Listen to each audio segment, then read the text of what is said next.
we're supporting the Whanau with, and with that we've talked about cementing those aspirations in a relationship agreement with Meridian, so that's when to securing those things. Yeah, there's a process to it. I've been across many resource consent processes and the construction of CIA documents and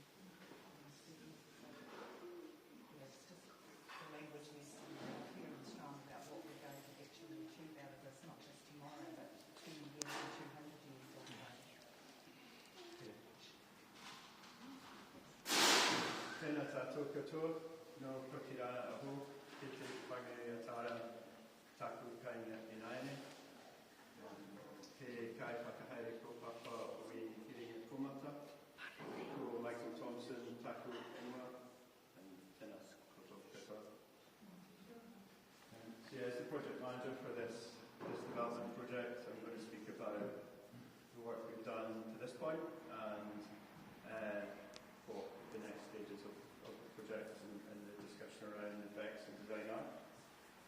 I think, as Guy said, as a development team, we look all over the country for locations which suit renewable energy projects and renewable energy projects which are the cheapest form of new electricity generation in the country.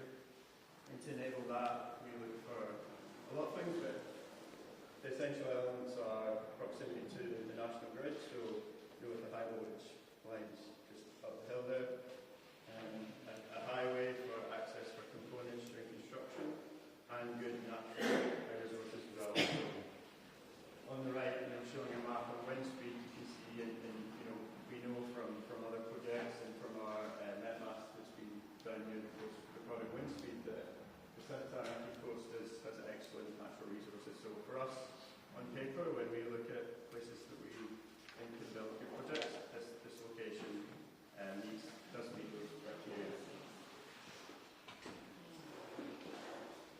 So once we, it was a few years ago that Meridian started looking in this area, and over the last couple of years has had agreements with landowners to investigate a bit further. Over that last 18 months to 2 years, we've been investigating initial assessments of what the effects of a project could be and looking at those initial design elements. So we'll go into a bit more detail into these aspects later with our experts in the room. I think the important thing to note with the design is that the design is always changing, and we're updating as we get more feedback. So any feedback we get today from the wider community and from our experts, we take that into consideration with our design. So the preliminary design that we show today will change in a month's time as we get more information, and that's a continuing process up to consent submission, and then even after the consent is approved, and there's a detailed design phase after that. So any conditions of consent or any additional information that we get is revised. So yeah, this is a current position, and everything is still in flux. So at a high level, the potential for this area is to host a large project, one of the largest in the country. Looking at wind, there's potential for 400 megawatts of wind. For solar, 100 megawatts or more of solar as well. And with that, we would potentially include a battery storage system to improve the efficiency of that solar system, to be able to move that energy where it's needed at the peak at different times of day. And with the project, new transmission lines are needed as well. So yeah, showing here that we're investigating the red outline of potential generation site, the blue outline at the existing transmission lines, a potential grid connection location, and we need to connect those two sites with these transmission lines. So as I say, a large site, energy could be equivalent to over 10%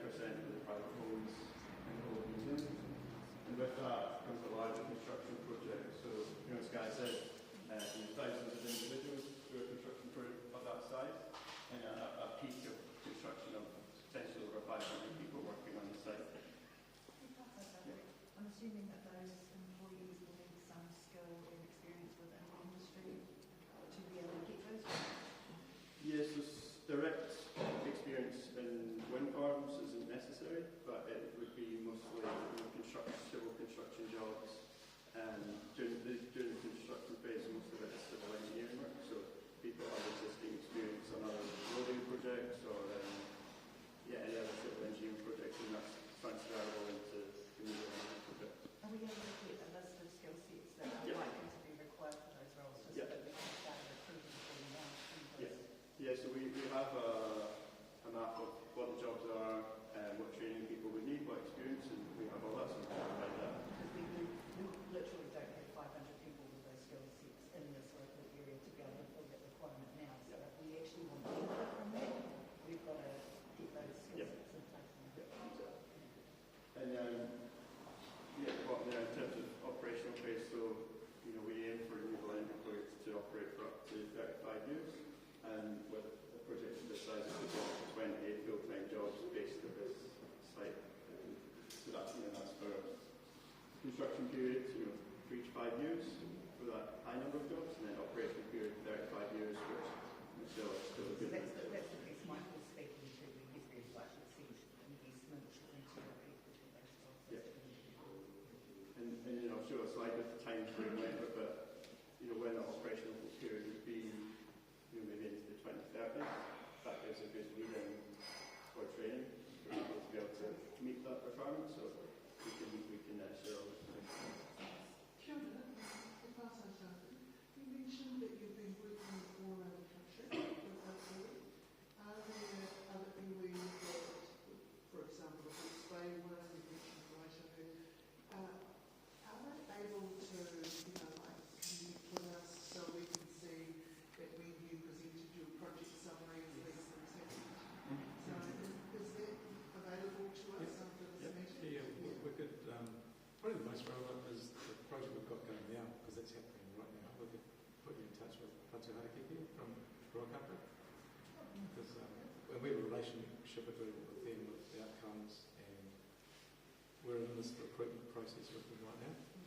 Maybe relatively, but I'm also track. really interested in your long-term partnerships, because that's, you said you want to be here for a long time. So I'd like to hear from other iwi for a long time. For a long time, once it's Yeah, operational. well, Yeah. that's probably the most I can do. Yeah.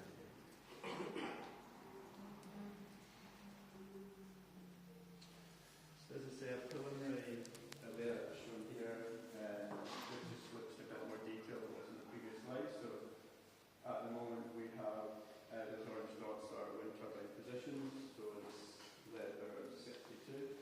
The yellow areas are potential solar spots, and the grid connection, and as before.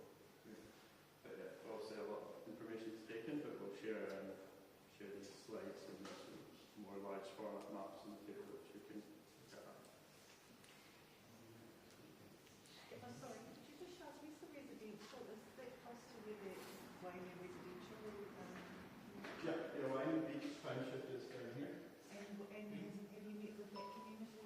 Yeah, so we had an initial open day like for all with that an open to everyone, just a full day, and that was in September. And we have another one tomorrow. So Whanau Hall from midday to 7 p.m. tomorrow. We're down at Whanau Hall, and we've flyered and sent letters to people down at the beach community as well. Did you have it the last one? We had, we did, I think maybe around 16 people over the day. Some people, maybe didn't receive the flyers or didn't receive the advertising, so we've increased that this time to make sure. And this project is on the front page of the Whanau Chronicle a couple of weeks ago, so we think people know about it now, so that we'll get a good turnout tomorrow.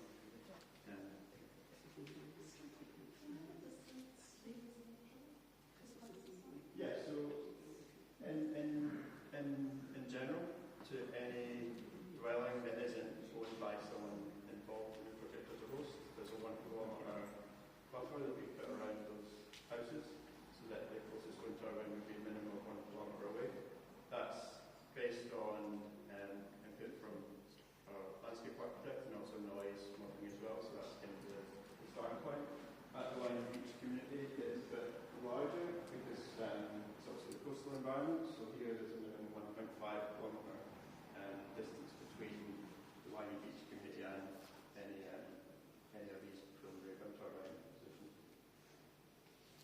have a list of the landowners whose blocks you're looking at? Yeah, I think it may have been included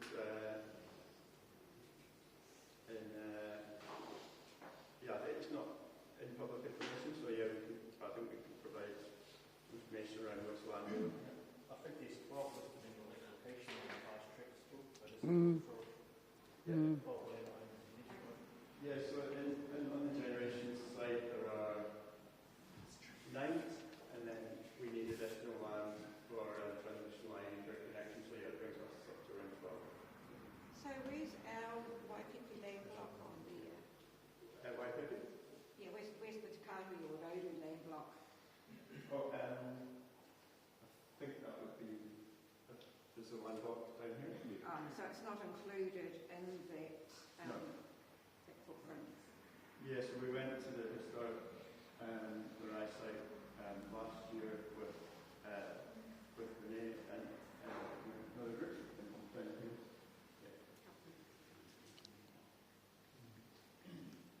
I want to say something, and this is to achieve an outcome where Whanau, Meridian, Whanau, Mararu, and Whanau. And it would be really good to have a look at our website of who we are and where our role is, and have a picture of what we know as us and the landscapes that you have here written side by side, because what I understand and what I'm seeing is two different things. So that'll be a really good place to start to move forward. I mean, I appreciate you coming and introduce yourselves, but it seems like there's some holes and we could better work together. I hope that is there moving forward. Yeah. And then, now with Sarah and Sean being involved through the cultural effects process, we want that to be a real opportunity for us to discuss closer on how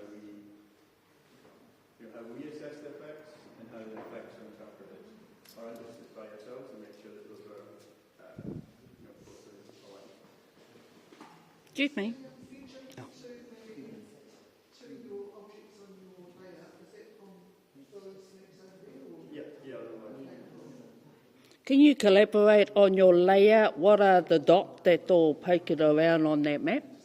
Yeah, the orange dots are wind turbine locations, and yellow is solar farm area. Okay. The pink white boundary is potential grid connection location. Thank you.